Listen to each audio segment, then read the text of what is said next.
ونصلی علی رسولہ الکریم اما بعد۔ پارہ نمبر 5 سورۃ النساء آیت نمبر 43 اعوذ باللہ من الشیطان الرجیم بسم اللہ الرحمن الرحیم یا ایہا الذین آمنوا لا تقربوا الصلاة وانتم سکارى حتى تعلموا ما تقولون ولا جنبا الا عابری سبیل حتى تغتسلوا وَإِن كُنتُم مَّرْضَىٰ أَوْ عَلَىٰ سَفَرٍ أَوْ جَاءَ أَحَدٌ مِّنكُم مِّنَ الْغَائِطِ أَوْ لَامَسْتُمُ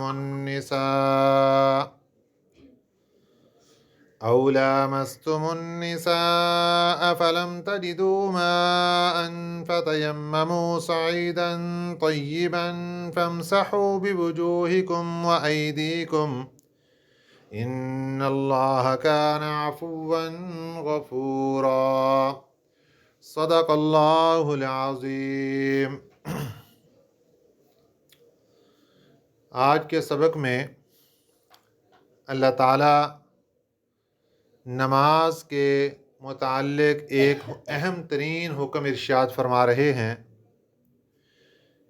کہ انسان اس حالت میں نماز کے قریب نہیں جا سکتا۔ وہ حالت ہے نشے کی۔ جب انسان نشے کی حالت میں ہو تو نماز کے قریب نہ جائے۔ نشے کی حالت کی دو صورتیں ہو سکتی ہیں۔ ایک صورت یہ ہے کہ باقاعدہ اس نے کوئی نشہ کیا ہو، کوئی شراب پی لی ہے یا کوئی اور ایسی چیز کھا پی لی جس سے عقل زائل ہو چکی ہے، ایسی حالت میں نماز کے قریب نہیں جانا۔ دوسری صورت یہ ہے کہ اس نے کوئی نشہ تو نہیں کیا لیکن اس کو نیند کا غلبہ اس قدر ہے کہ جس طرح نشے کی حالت میں انسان کی پوری عقل کام نہیں کر رہی ہوتی، اسی طریقے سے نیند کا غلبہ بہت زیادہ ہے جس کی وجہ سے اس کو کوئی سمجھ نہیں آ رہا۔ ایسی حالت میں بھی نماز کے قریب جانا منع ہے، نماز نہیں پڑھنی چاہیے۔ یہاں پر جو سب سے اہم ترین مسئلہ ہے وہ ہے شراب کے متعلق کہ شراب کی پی کر شراب کی حالت میں نماز کے قریب جا سکتے ہیں، نماز پڑھ سکتے ہیں یا نہیں۔ اللہ تعالیٰ نے حکم ارشاد فرما دیا کہ نماز نہیں پڑھ سکتے۔ یہ بات یاد رکھیں کہ زمانہ جاہلیت میں عرب میں شراب کا بہت زور و شور تھا اور بہت اس کا شہرت تھی اس کی اور استعمال بہت زیادہ تھا، اور اس میں اکثر لوگ شراب پیتے تھے۔ زمانہ جاہلیت میں چلتی آ رہی تھی۔ جب اسلام کا آغاز ہوا تو اللہ تعالیٰ نے شراب کی حرمت کا حکم نازل فرمایا، لیکن یکدم نہیں، کیونکہ یہ ایسی چیز تھی جو کہ نشہ کی طور پر تھی اور یکدم اس پر عمل کرنا مشکل تھا۔ اس لیے اللہ تعالیٰ نے بتدریجاً آہستہ آہستہ شراب کی حرمت کا حکم نازل فرمایا۔ سب سے پہلے جو شراب کی حرمت کے متعلق آیت مبارکہ نازل ہوئی وہ ہے ہمارے سامنے سورۃ البقرہ آیت نمبر 219۔ سورۃ البقرہ کی آیت نمبر 219، اس میں اللہ تعالیٰ ارشاد فرما رہے ہیں یسألونک عن الخمر والمیسر۔ اے پیارے پیغمبر صلی اللہ علیہ وسلم، یہ آپ سے شراب اور جوے کے متعلق پوچھتے ہیں۔ قل فرما دیجئے فیہما اسم کبیر، یہ بہت بڑا گناہ ہے، ومنافع للناس، اور اس میں لوگوں کے منافع بھی ہیں، واسمہما اکبر من نفعہما، اور ان دونوں کا جو گناہ ہے وہ نفع سے زیادہ بڑا ہے۔ تو یہاں پہلی جو آیت مبارکہ شراب کے متعلق حرمت میں نازل ہوئی اس میں اللہ تعالیٰ نے یہ بات واضح فرما دی کہ دیکھو یہ بہت بڑا گناہ ہے۔ اب اس بات کو سن کر بہت سے لوگ اس وقت ہی توبہ طائب ہو گئے، ان کا شراب کے قریب نہیں جانا۔ لیکن کچھ حضرات ابھی بھی اس کے استعمال میں اس کو لاتے رہے۔ پھر یہاں پر جو سورۃ النساء کی ہمارے سامنے یہ آیت مبارکہ ہے، یہ نازل ہوئی آیت نمبر 43۔ اس میں اللہ تعالیٰ نے یہ حکم نازل فرمایا۔ اس آیت کا شان نزول کچھ یوں ہے، ایک صحابی تھے حضرت عبد الرحمن بن عوف رضی اللہ تعالی عنہ. آپ نے صحابہ اکرام رضوان اللہ علیہم اجمعین کی دعوت کی، اور اس دعوت میں شراب کا بھی اہتمام رکھا گیا، کیونکہ اس وقت ابھی شراب حرمت نہیں نازل ہوئی تھی اور شراب کا استعمال چلتا تھا دعوتوں میں. اس دعوت میں حضرت علی رضی اللہ تعالیٰ عنہ بھی موجود تھے. تو جس طرح دوسروں نے استعمال کی تو حضرت علی رضی اللہ تعالیٰ عنہ نے بھی شراب کا استعمال کر لیا. اس کے بعد نماز مغرب کا وقت ہوا تو حضرت علی رضی اللہ تعالیٰ عنہ کو امام بنا دیا گیا. تو چونکہ شراب کا نشہ غالب تھا، اس لیے ان سے سورۃ الکافرون پڑھتے ہوئے بہت بڑی غلطی سرزد ہو گئی. تو اللہ تعالیٰ نے اسی وقت قرآن پاک کی یہ آیت مبارکہ نازل فرما دی، یا ایہا الذین آمنوا، اے ایمان والو، لا تقربوا الصلاۃ، تم نماز کے قریب مت جاؤ، وانتم سکارا، اس حال میں کہ تم نشے میں ہو. جب تم نشہ کی حالت میں ہو تو نماز کے قریب مت جایا کرو. حتیٰ تعلموا، یہاں تک کہ تم سمجھنے لگو، ما تقولون، کہ تم کیا کہتے ہو. تمہیں پتہ تو چلے نا کہ تم زبان سے کیا بول رہے ہو. کیا اپنے نفع کی چیز بول رہے ہو یا اپنے نقصان کی چیز بول رہے ہو؟ دعا کر رہے ہو اپنے لیے یا اپنے لیے بد دعا کر رہے ہو؟ اللہ کی توحید بیان کر رہے ہو یا اللہ کے ساتھ شرک کا اظہار کر رہے ہو؟ کیا کہہ رہے ہو؟ کوئی پتہ نہیں تمہیں چلتا کہ شراب اور نشے کی حالت میں تم اپنی زبان سے کیا کچھ بول جاتے ہو. اس لیے جب تک تمہارے اوپر نشہ کی حالت ہو اور تمہیں پتہ نہ چل رہا ہو کہ میں کیا بول رہا ہوں، کیا کہہ رہا ہوں، اس وقت تک تم نماز کے قریب مت جاؤ. جب ہوش کی حالت میں آ جائے تو پھر نماز کے قریب چلے جاؤ، نماز پڑھو. اب یہ والی آیت مبارکہ جب نازل ہوئی تو پھر تو بہت سے لوگ توبہ طیب ہو گئے. انہوں نے کہا جی بس یہ شراب ایسی گندی چیز ہے، یہ پینے کے بعد نماز ہی نہیں پڑھ سکتے اور تو عقل معوف ہو جاتی ہے، تو اس لیے یہ کوئی اچھی چیز نہیں. انہوں نے بھی چھوڑ دی. لیکن کچھ حضرات استعمال کرتے رہے کہ بھئی دیکھو حرام تو نہیں قرار دیا گیا، حرام تو قرار نہیں دیا گیا. تو پھر اللہ تعالیٰ نے سورۃ المائدہ کی آیت نمبر 90 نازل فرمائی. سورۃ المائدہ آیت نمبر 90، اس میں اللہ تعالیٰ نے ارشاد فرمایا، یا ایہا الذین آمنوا، اے ایمان والو، انما الخمر والمیسر، بے شک شراب اور جوا، والانصاب والازلام رجس من عمل الشیطان، چار چیزیں ذکر فرمائی، خمر، میسر اور انصاب اور ازلام. یہ چار چیزیں ذکر فرما کر کیا فرمایا؟ رجس من عمل الشیطان. رجسن، یہ ایک ناپاک اور پلید چیز ہے. رجس کہہ دیا. اب شراب کو جب رجس کہہ دیا تو اب بھی بہت سے لوگ اس دھوکے میں رہ جاتے ہیں کہ دیکھو قرآن پاک میں دکھاؤ کہ شراب کہاں حرام ہے. بھی قرآن پاک میں وہ کہہ رہے ہیں کہ لکھا ہو قرآن پاک میں کہ شراب حرام ہے، شراب نہ پیا کرو. دیکھو جب قرآن پاک میں اللہ تعالیٰ نے یہ فرما دیا کہ شراب رجسن ہے، رجس کہتے ہیں پلیدی کو، گندگی کو رجس کہتے ہیں. من عمل الشیطان، یہ شیطانی کاموں میں سے ہے. فاجتنبوہ، تم اس سے بچو. لعلکم تفلحون، تاکہ تم کامیاب ہو جاؤ. تو کیا آیت مبارکہ نے کیا بتا دیا کہ یہ شراب ایک گندگی ہے، یہ پلیدی ہے، یہ ناپاکی ہے. گویا کہ جس طرح پیشاب ناپاک ہے اسی طرح شراب بھی ناپاک ہے. اور پیشاب کپڑے کو لگ جائے تو کپڑا ناپاک، جسی طرح شراب کے قطرے اگر کپڑے کے اوپر گر جائیں تو کپڑے ناپاک. جب تک ان کو دھویں گے نہیں نماز نہیں ہوگی. ایسی گندی غلیظ ترین چیز وہ انسان کیسے پی لے گا کہ جب شریعت نے اس کو یہ بتا دیا کہ بھئی یہ گندگی ہے، یہ ناپاکی ہے، رجس کا لفظ بول کر، اور پھر آخر میں اللہ نے فرما دیا، اور پھر ساتھ کیا فرمایا؟ من عمل الشیطان، بھئی چھوڑو بھئی، شیطانی کاموں میں سے کام ہے یہ. اور پھر آگے کیا فرمایا؟ فاجتنبوہ، تم اس سے بچو. لعلکم تفلحون، تاکہ تم کامیاب ہو جاؤ. تو اللہ تعالیٰ نے ہمیں بتا دیا کہ بس اعلان آخری یہی تھا شراب کی حرمت کے متعلق کہ دیکھو اب بھی اس کے بعد اگر کوئی بندہ شراب کو پیتا رہتا ہے تو وہ ناکامی کی طرف جا رہا ہے، وہ جاتا رہے. اس کا چھوڑ دینا کامیابی ہے، شراب کا چھوڑ دینا ہی کامیابی ہے. تو پہلا حکم اس آیت مبارکہ میں، سورۃ النساء آیت نمبر 43، آج کا ہمارا سبق، اس میں پہلا حکم یہ نازل فرمایا گیا کہ شراب کی حالت میں نماز نہیں پڑھنی، نشے کی حالت میں نماز نہیں پڑھنی.